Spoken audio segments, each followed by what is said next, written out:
A day to remember fallen heroes. Oh, say can you see? At Willamette National Cemetery in the foothills of Mount Scott, the crowd came to honor the men and women who lost their lives at war and in service to our country. There was a burst of excitement as F-15s flew overhead, but otherwise the mood and the message, one of solemn remembrance, here where gravesites mark those who gave their all, with so many paying the ultimate sacrifice. Advance your colors. One of them is where U.S. Army Intelligence Specialist John Pelham is laid to rest. Pelham was killed in action in Afghanistan. He was 22 years old. And yet here we are, 12 years later. We're Gold Star parents. We have a son that honored our nation and our family by serving in the United States Army.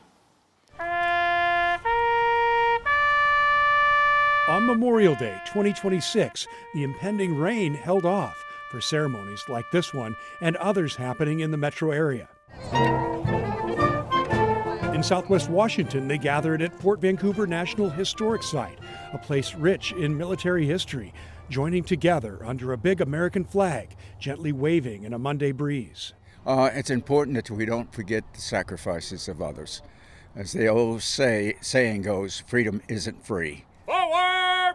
March! We need to make sure we honor them, not only them personally and if they lost their lives, but their family members as well.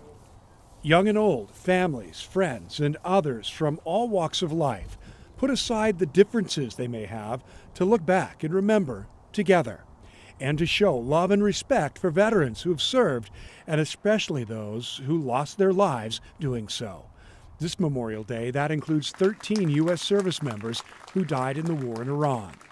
Memorial Day is far more than just the beginning of summer.